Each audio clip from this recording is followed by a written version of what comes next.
Welcome to the Root Cause of Success podcast. I'm Marina Brooks, and this is my amazing, incredible husband, Kip Brooks. And we have a very, very special episode for you today because today is our wedding anniversary. Yes, it is. Yes. And for all those asking, yes, I remember. It always does. Always yes, does. But don't, I do really well on those. Yes. And that's actually kind of the theme of what we're talking about today. The reason why we wanted to talk about this, for one, to share a little bit more about our story and who we are and what we've been through. But that especially the biggest piece is that we each had a lot of healing and growth to do, both before we met each other and since we met each other. And really the theme of this podcast, of this episode, is to let you know that wherever you are, mentally, physically, emotionally, what kind of relationship you're in, where you are career-wise, all of that, all those things don't matter. They don't stand in your way. Anybody can find this. This is not just a fluke. This is not something that some people just get lucky and they find the right person and others don't. And that's how I used to think that. I used to think that only lucky people find that love and they find the real, true soulmate match, the one person that they're supposed to be with. Everything else is you either get lucky or you just kind of put up with what you can. And that was actually the healing that I had to do, and had all kinds of toxic patterns and a lot of limiting beliefs and self-doubt and all of that.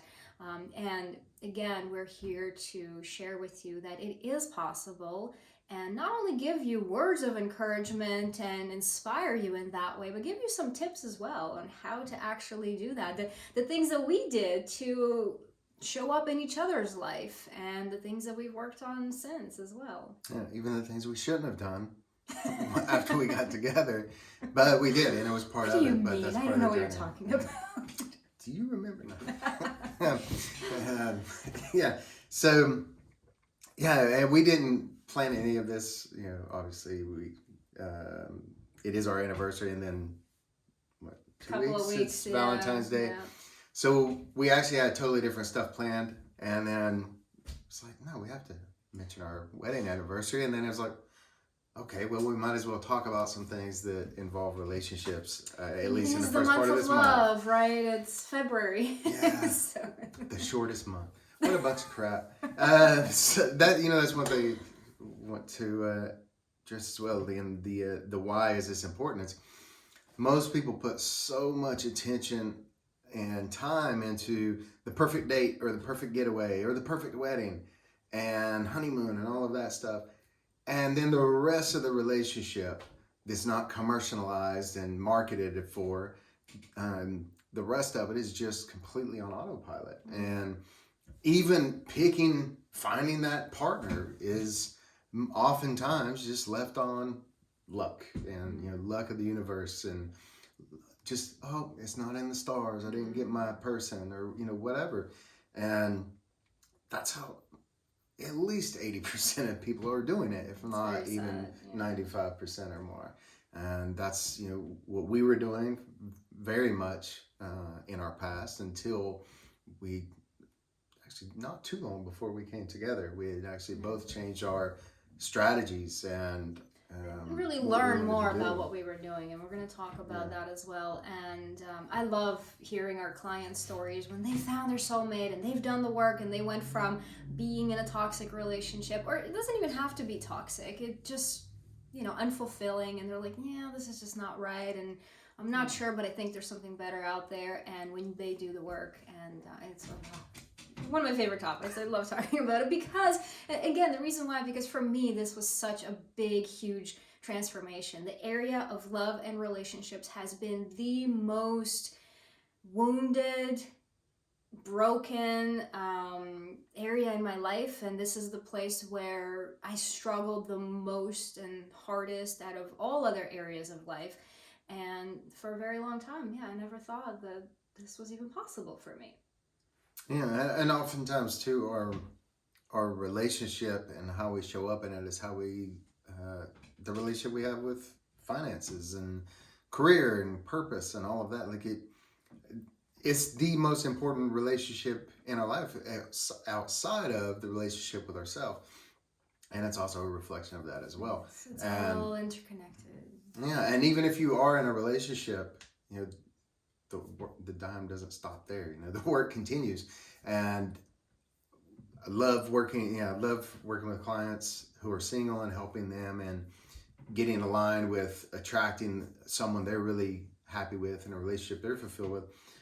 But equally as much, maybe even more so, I love working with people who have been in a relationship for a while and then help them with themselves. And all of a sudden they find this whole brand new existence and connection between the two of them just by working on themselves, because the process is the same. It's just a couple of different labels and a few different exercises have some tweaking, but at the end of the day, it's working on us and getting clear on who we want to be in that relationship, and the rest does actually start to take care of itself. And another thing is, I've had clients too where I would be working with one of them privately, from the relationship, one part of the couple, the other one I wasn't working with. And my client would say, well, there's two of us. How much can I really do on my own? This is a partnership. And yes, it's true. It's very much a partnership. And there is so much you can do working on yourself. And when your mindset shifts, when your energy shifts, when you start showing up differently in your relationship will change. So don't feel like, my wife wouldn't want to do this, or my husband, yeah, he'd never take this advice. You can do the work on your own and see the ripple effect and the shifts in all areas of your life, and especially in your relationship, even if the other person is not necessarily directly doing the work. Yeah, hear a lot of times of, well, I'm willing to do my part, but my spouse isn't, my partner isn't. It's like, I give my 50%, they're not giving theirs. Mm-hmm. And that's the problem. You're only giving 50%. I'd heard forever and used to preach years and years ago of, it's a 50-50 thing, whether it's a business partnership or a romantic relationship or whatever. It made sense to me, right? There's two take it apart. Yeah, it's like there's a whole relationship. You take half of the person or half of the relationship, that's one person. Like, it just, the math worked in my mind. And then I heard Warner Earhart, one of his amazing relationship, that was everything he did was about relationship. He created the movement that spawned Landmark and all of that stuff. But I heard him talking about relationships, and he's like pulling the audience, how much what percentage do you need to give? And everybody was saying 50-50. Some people were saying 60, some were saying 70, thinking they were overachievers. And he's like, you're all getting divorced. He's like, if you carry that through, he's like, you need to be willing to give 100%. Yeah. He's like, you've got to be willing to be there fully when your partner's having an off day, and they need to do the same. And if you're not willing to have that fluidity between you, then you're in a whole heap of mess, because that's, up to that 50% range, all the way up to 99%, you're still thinking of there's a little bit more that you're willing to take that you're not willing to give. And you need to be willing. You're not going to have to give 100% all the time. It's actually quite rare that it'll happen. But you do need to be willing to say, yes, I'm willing to give 100% of everything I'm able to for this relationship. And then understand, the more you give, the more you're actually going to get. Yeah, that's definitely one huge thing that does not set the relationship up for success. And some other things that we see as problems in relationship is, that's one thing, expectation. Expecting that I'm only going to, and not just expectation, but it becomes a transactional relationship where you give when you get, or you give when you have the expectation that you're going to get. And that doesn't work, because again, like Kip was just saying, it's a 100% all in, full commitment. You show up as your best self, and that is what you get reflected back to you. If you have this imbalance of, I'm only going to give when I think I'm going to get, that's not real love. It's very much conditional. There are certain rules and conditions that have to be met, and then you're like, well, now I'm going to be loving, now I'm going to be open, now I'm going to show up for my partner. And it doesn't work like that. And that is why this is so powerful. Even if you are that one part of the couple that's willing to do the work and the other one isn't, you can still do the work 100%. And I always tell my clients, if they're at this place of like, well, there's only so much I can do, and he's not changing and she's not changing, that's still not 100%. You're still putting the focus outside of yourself, and there's still a level of expectation of, well, what am I getting back from the other person? And when you're fully in this place where you're completely aligned with yourself and your truth, and you're showing up truly as your best self, everything else really does shift. Yeah, sort of think of it as a lottery ticket, really, or your dream job or anything like that. Um, would you just sit around and wait for it to be delivered? If you knew like someone was holding it for you, it's sitting right there, you just got to go and pick it up. It's like, well, I've done my part. Like, I know the ticket has my name on it. It's waiting on me. I know the job. Like, they want me. They accepted my resume. They should come get me to take me there. It's like, it doesn't work that way. You've got to be willing to put in that effort and meet each other, meet your person where they are, and them you. And yeah, again, if it's otherwise, you're just going in with you're not going to be able to pick anything up because you're going in holding on to what you've got. And it's like, I'm not going to fully express. I want you to fully step in. And that's what so many of us do, and we've done. And then we've been completely mixed matched. Oh my God, so many times of where it was like, okay, I'm 100% in and vulnerable, and then that actually freaks the other person out, and then they start, no, get away from me, and it goes back and forth, and it's like, oh my goodness. But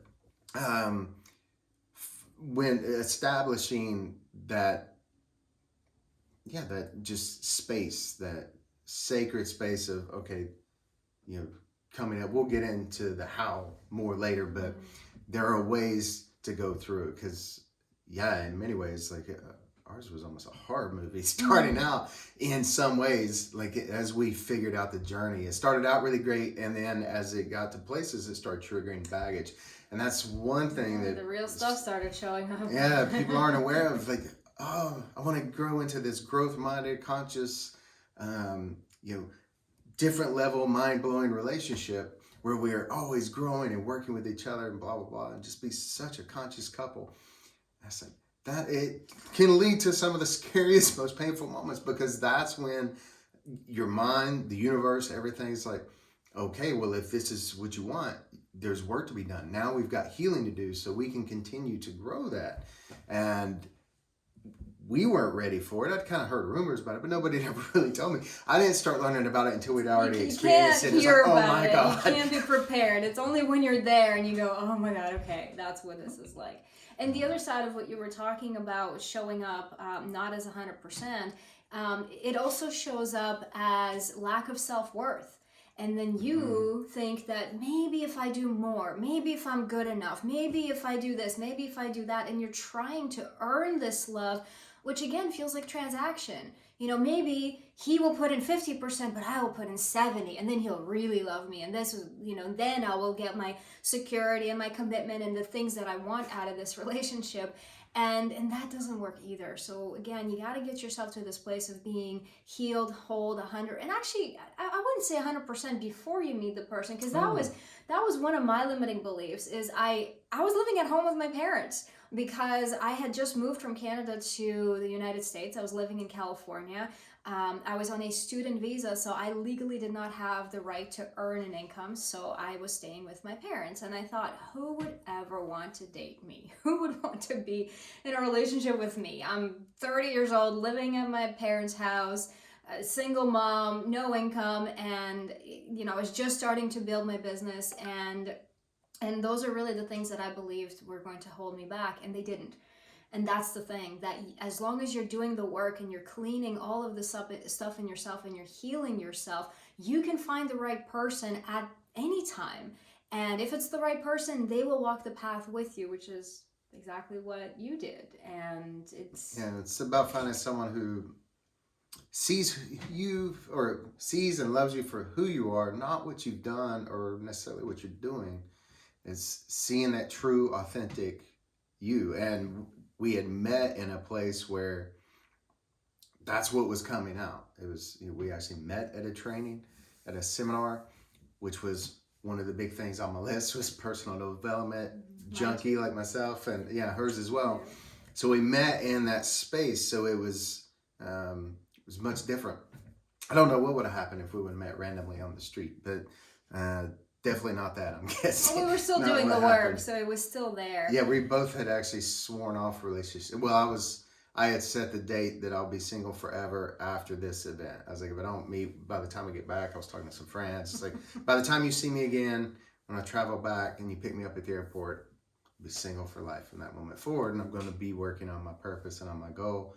And because I had been swearing off relationships for a couple of years, and they had actually talked me into starting to date again. And I'd given it a few months, and yeah, it had gotten to that point. It's like, no, it's time to focus on my purpose, my passion, my life, and all of that. Right, and that actually what's underlying that, and that was for both of us, as it is for many people, essentially is baggage. And those are, you've heard this many times, I'm sure, when you start a new relationship, but you're dragging all your old baggage into this new relationship, and the next thing you know, that new relationship becomes that same old relationship that you were in before. And then you're like, oh my God, how is this happening to me again? How am I with the same type of person? And you may even notice yourself running different toxic patterns. Maybe you have fear of vulnerability. You have fear of you've been hurt before, and you're bringing that hurt and fear into the new relationship, and you close yourself off. And as soon as the relationship actually starts to get a little bit more serious, that's when you start to push back, and that's when you start to create all kinds of unconscious sabotage patterns, such as gosh, I'm trying to think of examples because mine were different, but like some people, this is when they would start either cheating, or they would just start sabotaging, like not returning phone calls, not showing up for the dates, not or being distracted, or suddenly become rude, and then you're like, why am I so irritated with my partner? Because unconsciously you have something that is pushing that other partner away because something's happening in their relationship. And then you break up with that person, and then you think maybe it was them, and then you meet the next person and you run the same patterns. So let's talk about, what does it actually take to be and have and attract a successful relationship? Well, see, for one, cut the BS. I don't know if we're allowed to cuss on it. It's ours. I can do what I want. But cut the crap. You look at how you've been showing up. Look at, I hear so many women, oh, all I date is narcissists, and men, all I date are nags, and all this stuff. Throw that out. You're attracting that somehow, and I'm sorry, but not every single man on the planet is a narcissist. Not every woman is a nag. Actually, maybe a percentage of them are, a very small percent. But there's something about you, and here's what people don't like to face. There's something about you that is attracting those people in. Yeah, maybe your last 5 boyfriends have all been narcissists. What is it about you that is magnetizing them to them and choosing them? And I don't say that to hurt your feelings. It's like, just get clear on it. It's like there's something going on. That's a big thing to face, is looking at your own patterns and essentially identifying what are the patterns that you're running. Are you noticing the same type of person that you keep attracting and you end up with? So instead of pointing the finger at them and saying that's just who's out there, look at, like Kip was saying, what is it about you that creates this situation and manifest this in your life? So identifying the issues, identifying the patterns of baggage. We can't change. I mean, how many relationships have you been in and try to change somebody, and how did that go? It's never ever successful in the history of the world. People actually, you just posted this, I think, the other day, but I heard one of my gurus, Bob Proctor, when I first got into personal development, I heard him say, he's like, no one resists change. Mm-hmm. They only resist being changed. Yes. So, like, we both knew we were on a path of self-improvement, self-growth. We agreed that, this is how I am now, but I'm wanting to change. I wanted to be even better, whatever. And that was part of her resistance because she couldn't imagine me being any better. But, it's true.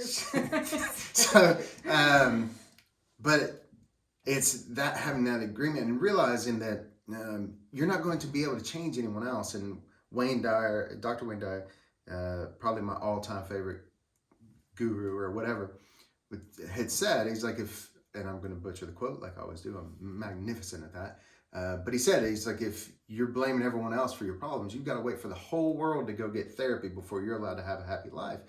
And that's what we're doing when we're blaming everybody else. So realize there's something in you, I'm not saying that your exes didn't have their issues or anything else, but notice that there's something in your strategy, something in your pattern. You have some kind of programming that is causing you to attract these people or say yes to these relationships when you deserve so much better. So that's where we've got to get. We've got to do the work on us first and start doing the healing and clearing. And that was actually my toxic pattern. Was I had a deeply rooted limiting belief that I didn't even know was there, that love equals pain. And so I would attract men into my life, and I would end up in relationships that every time guaranteed for me to get hurt.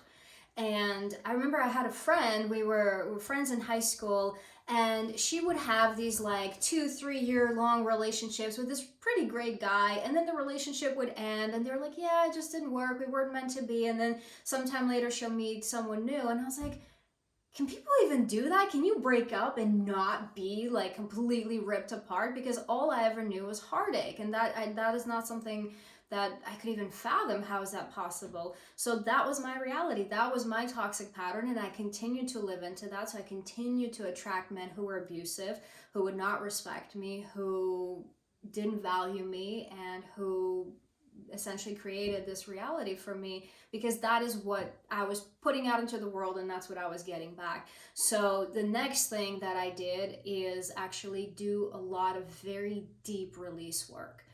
That's how I identified that I have this limiting belief. I cleared it away. I cleared a lot of other things away around relationships and what I had, the different beliefs that I had about relationships, and the fears and the hurt from the past that I wasn't able to heal from, and the rejections and the resentments and all of those things. I really went deep and cleared all of that away before I met Kip. And had I not done that, I would still be that little hamster running on the same treadmill, or maybe jumping the track to the next treadmill, but it would be, or the little wheel, whatever it's called, it would just be all the same thing every time. So yeah, doing the deep release work is an absolute crucial step for success in any area of your life, but especially relationships, because when we're so close to somebody else, that person will trigger all of those wounds. And if you are not willing to open up, if you're not willing to look at them, if you're not willing to do the deep work to heal it, that's how relationships fall apart. That's what people just say, this doesn't work, and we're just fighting all the time. And the fighting really comes from that. We put up our defenses, and we don't actually want to heal the deeper issues.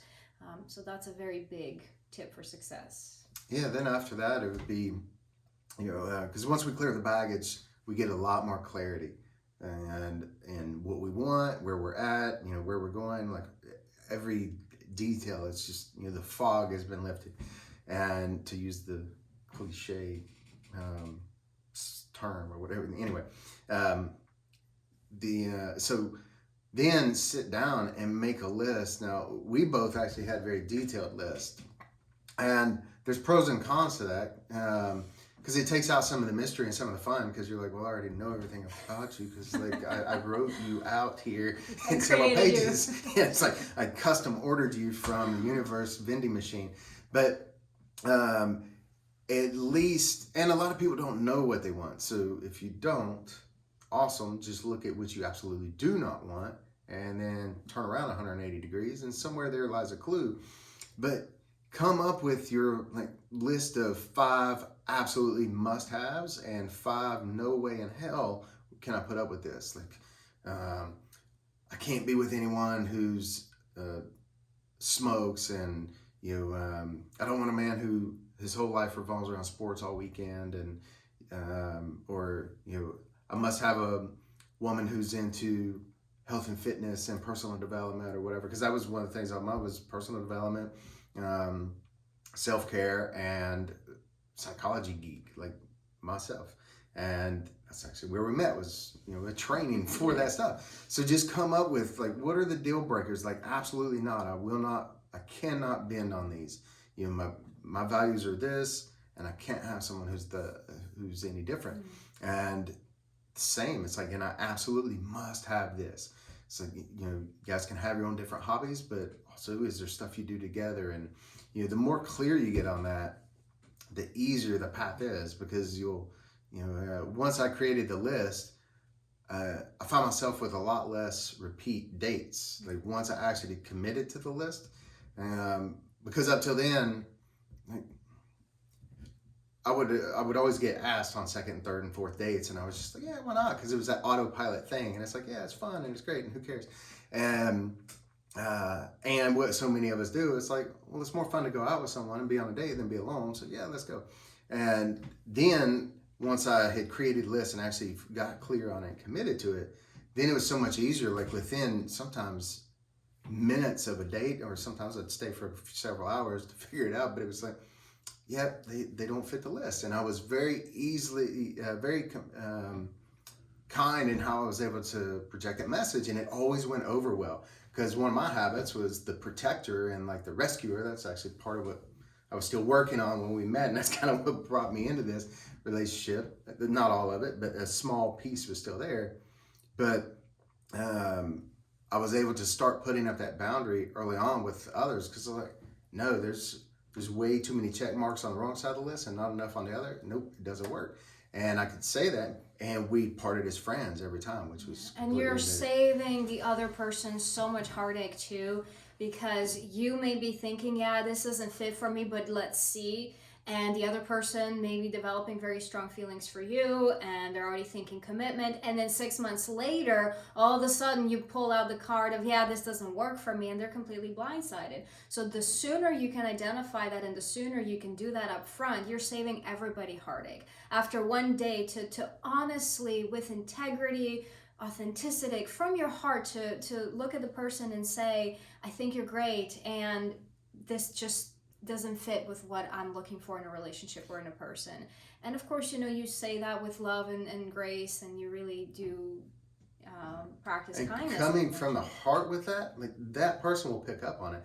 And they might be a little disappointed, but sometimes, but they'll be able to respect it. And if you do it right, because here's the thing, like we get caught in relationships because it's like, well, yeah, they don't completely like blow me away, and they're not everything's there, but it's all right. It's not painful. It's fun to hang out with them. It's cool. It's whatever.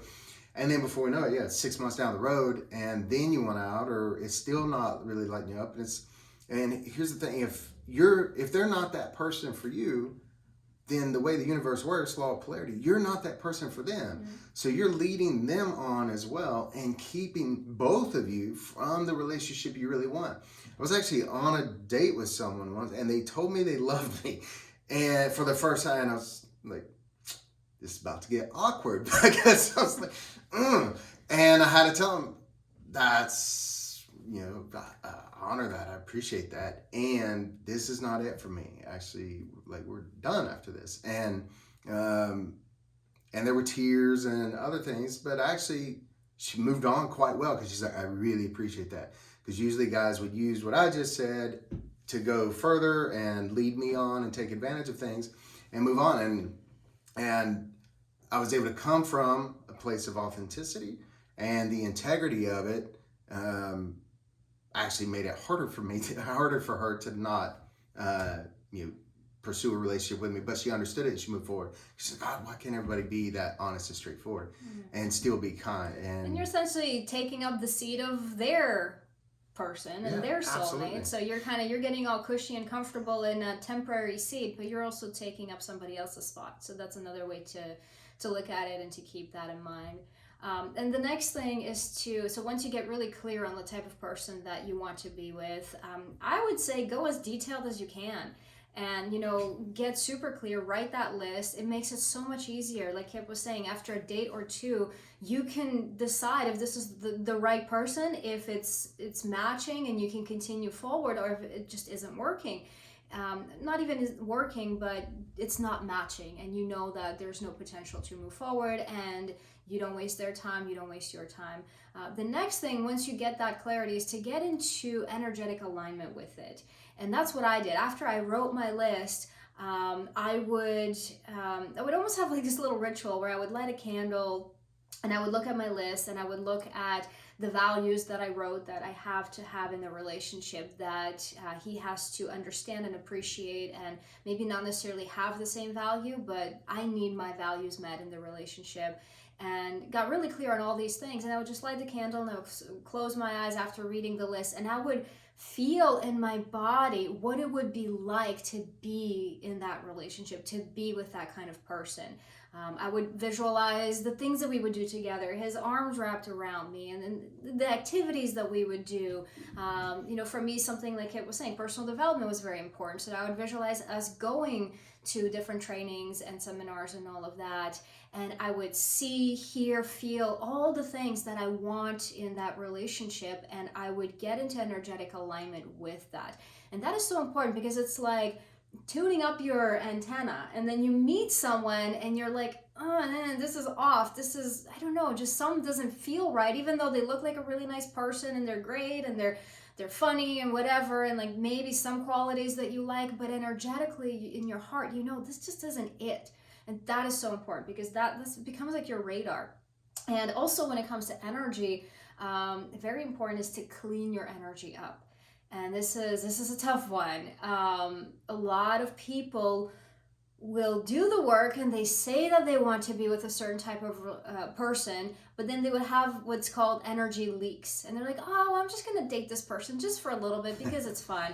Or, I'm just going to keep this other one. Like, really, we're friends, but it's just comfortable, or maybe friends with benefits or whatever. That is leaky energy. So imagine putting your energy together like a laser and focusing forward only on the right person. Why would you want to settle for anything less? So that leaky energy is actually pulling you back. It's actually, it's that light bulb, that the light is going all over the place instead of being laser focused. And then you end up with whatever, whoever, and then again, you're repeating the same patterns and you're not fulfilled. It's when I closed all my leaks and I disconnected from any male energy who is not my father, my brother, a gay friend, or someone who is already in a happily married or in a really great relationship, and there was no any energy between us. It was very clean.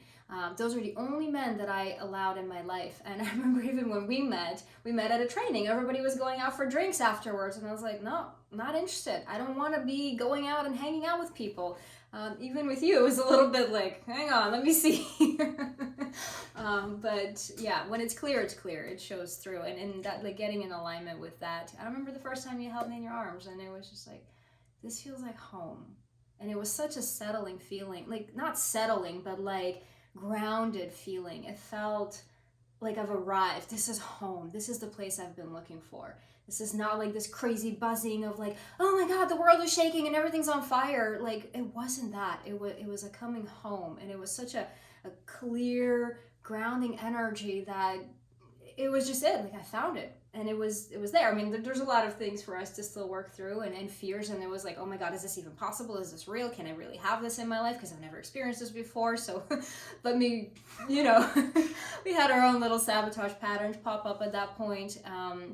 But we've done the work together, and that is the thing. That is how I knew that you're the right person, is because with all of that stuff that I was throwing up, you were still there, and you continued to walk the path with me, doing your work as I was doing mine, and seeing each other through that journey and through that process. And here we are now. Yeah. Recognized that it was home, came in, and then started tearing out all the drywall and moving walls, and let's test it out. Let's see how strong the structure is in this building. And that was something I was not expecting, even though I knew, we'll talk more in another episode about like masculine and feminine energy, and a lot of the feminine energy is, there's going to be tests along the route forever. And until the end of time, I didn't realize how in depth some of these tests could get. But that's all part of the journey. But yeah, that clearing that energy is a huge one. And so few people do it. They're like, oh no, it's okay. But it's just a couple of dates. It's just hooking up, on a weekend or something. But here's, it's like, are we both know? It doesn't matter. Yeah. And it's like, okay, so and they know. Great. When you go out to eat, you may run into the person who is supposed to be on that date with you, but instead you're filling up that chair with somebody else's butt, and the person that's supposed to be with you just sees that and then just goes the other way. And that's a very literal and like grounded metaphor or example. That's the word I was looking for. But energetically, what it does as well is because, for one, your mind starts shutting down as far as looking for what you're wanting and what you say you're going after, because it's like, well, no, we can't balance two. Like, we have one relationship cup and it's not full, but it's partially full. And it's going to turn down. It's like, okay. And part of it is too, part of our motivation to go after anything is the pain point that fired up the motivation to want to go after what we're going after.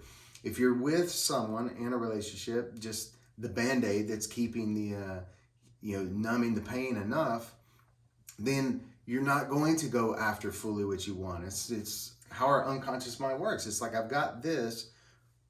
Why do I need all the effort and energy to go there? And you won't have that effort and energy, or the energy and space to go after. Another analogy I love for that is the cake. It actually reveals some more maybe limiting beliefs or self-doubt for you to look at. It's, that beautiful, delicious cake is out there for you. But in the meantime, you keep snacking on crumbs and maybe tucking a little piece in the back pocket from another cake that you're like, yeah, it's not great, it's not my favorite flavor, I don't really love it, but it's okay, good enough for now, because there's some part of you that doesn't believe that you can have the whole cake and the one cake that you want. So that's another cute little analogy, is stop stuffing your back pocket with crumbs. Clear it out, get completely aligned and centered, and know that this is out there for you. And so the last step would be is to take action. And not just any action, you're taking focused action towards that vision that you created, towards the relationship that you visualize and you feel in your body, and you know this is the right thing, and you know that this is what you want and nothing else, nothing less will do. That is it. That is the only thing that you will go for. And taking action looks like ending those toxic relationships. Because I was in one of those situations. It was like, this isn't it. This is not what I want. I don't see a long-term future, but it's comfortable. And can I just stay in this until I find the right person? And it's like wanting to leap from one relationship to the other without going through the sucky breakup period and the time in between relationships. I just didn't want to be alone. But when I did this work, I remember this was a very powerful moment for me. I had done all the steps up until that one. I wasn't taking action, and I called my coach and I was like, this isn't working. There's still a lot of baggage and I'm still depressed all the time. And she's like, you haven't taken action. You said what you want. You declare to the universe the kind of relationship you want to be in, but you're staying in that other one. And I remember I got so angry with her. And I was like, no, you don't understand, and all of that. And when we hung up the phone, I called him and I ended that relationship right there and then. And I was like, you know what? Yes, the universe cannot possibly send me what I want because I am still busy figuring this out and wasting my time somewhere else. So for me, taking action was getting out of that relationship and actually realigning myself energetically and only being available for the right person. And then I met you a few months later. 2-3 months later. Yeah, it was pretty quick. Yeah. And right around that same time, this is just a little woo-woo, but around that same time, I'd actually gone back and rewritten my list and getting clear, and decided I was going to move forward. I was going to do things differently because, I was on all the dating sites, and it was all just to play around because I didn't want a relationship. I had not fake IDs, but false names, because it's like, I don't want anybody being able to track me down and know who I actually am. It's just gonna be fun. And then I was like, wait a minute, this is not me. This is not what I want. I'm not a teenager anymore. And yeah, moving forward. And it was like, yeah, stop all of that. And and then magic starts happening. Whether you believe it's a universe thing that brings it all together, or you're on the scientific side, well, then it's energy and it's frequency, like physics teaches us. Or your reticular activating system. Yeah, that's actually what I was going to say next, is your RAS system is fired in, and it's dialed in looking for, lack of better words, the target. It knows where you're going. It knows the goal. It knows the mission. Yeah, you planted the seed in your unconscious mind, and now your mind is scanning and looking for that match. So that's where, when you get really clear on it, you get energetically aligned. Now your unconscious mind has this clear message and mission, and it knows what it's looking for.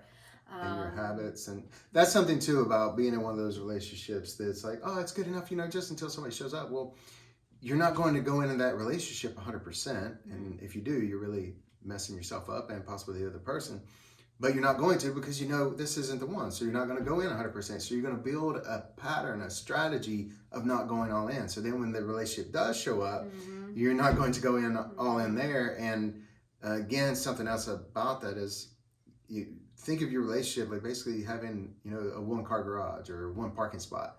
And you're allowing somebody else to park. Oh, I'm just going to let him park here until my real him shows up. It's like, well, where's he supposed to park? Like, he comes up, he sees it's full, and he drives on.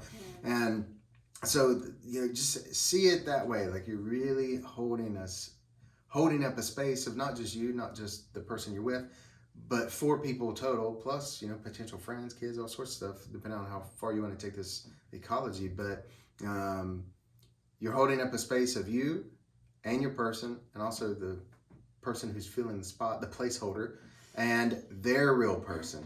So it's impacting a whole lot of lives on levels you hadn't even thought about. So to wrap this up, this is a topic that I think we could go on forever, because we're so passionate about it. And the biggest thing is for both of us finding something that we never thought was out there. I seriously was in a place where I thought, I just have to settle. I'll take what I can get. I'll stay with the guy who is kind enough to me and nice enough to me to not beat me.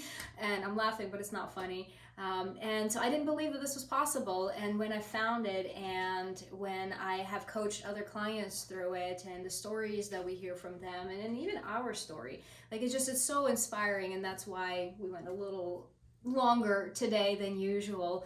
But to bring it all together, to wrap it up, here are some actionable steps to leave you with that you can start implementing right now. Again, whether you're in a relationship or not, or if it's a good relationship and you want it to be great, this will help. If you are in a not so great relationship, this will help you get the clarity that you need to take the step to possibly leave that relationship. And if you're single, then this will absolutely help bring the right person into your life and attract the relationship that you want. So first thing is, look at your behavior patterns and those toxic, sabotaging patterns.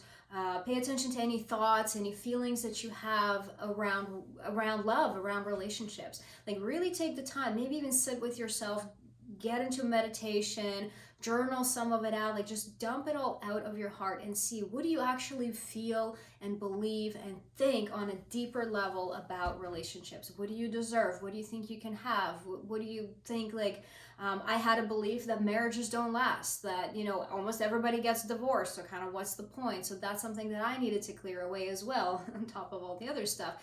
So step number 1 is identify the baggage, identify the toxic patterns, identify what are you repeating relationship after relationship, and then step 2 is release that. Do the release work, clear those patterns away, create a pattern, interrupt, make a different decision, but really go deep into your unconscious mind. One option is applying our root cause release technique, where once you've identified the belief or the feeling or whatever it is, you can pull and release it right from the root cause, where it was created, most likely in your childhood, if not even earlier, possibly even passed down to you from parents or other guardians. So release the baggage, get that out of the way. There's no reason to continue to carry it with you into the next relationship. So that's number 2, is releasing the baggage. Number 3, once that's out of the way and you basically have this blank slate, and this is where you start to get really clear. Okay, what do I actually want? Not what I thought I wanted, not like, I should date a doctor because that's what my mom thought I should do, or my dad told me, another story, is to be with a rich man because, I can't work, I'm not capable of having success in my life, so I needed to be with someone else who could take care of me. So stripping all of that away in the release work, and having a blank slate where you can really paint the picture of what you want from your heart, get really clear on that. The list, the details, the values, all of that gets put on this canvas. And then the fourth step is you start energetically aligning yourself with it. You get into it, you start visualizing it, you start feeling it in your body. What will it feel like to be in this kind of relationship?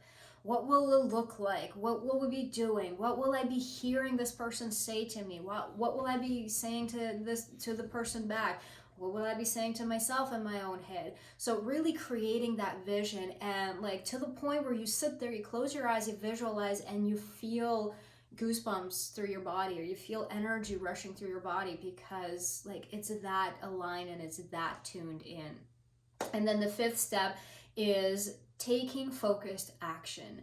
Again, not just any action, not just dating for the sake of dating, but going out there and putting this vision into motion, into reality. For me, it was two things. It was leaving that toxic relationship that I was in to clear the space, and I got clear on what I wanted. I knew that guy wasn't it, so what's the point of hanging on? So I cleared a space, and then the second thing that I did is actually made a commitment. I signed up for a coaching program that was all about finding your soulmate. And I remember I signed my name on the contract, and I was like, I'm going all in. I was showing the universe that I am ready. I'm gonna do whatever it takes.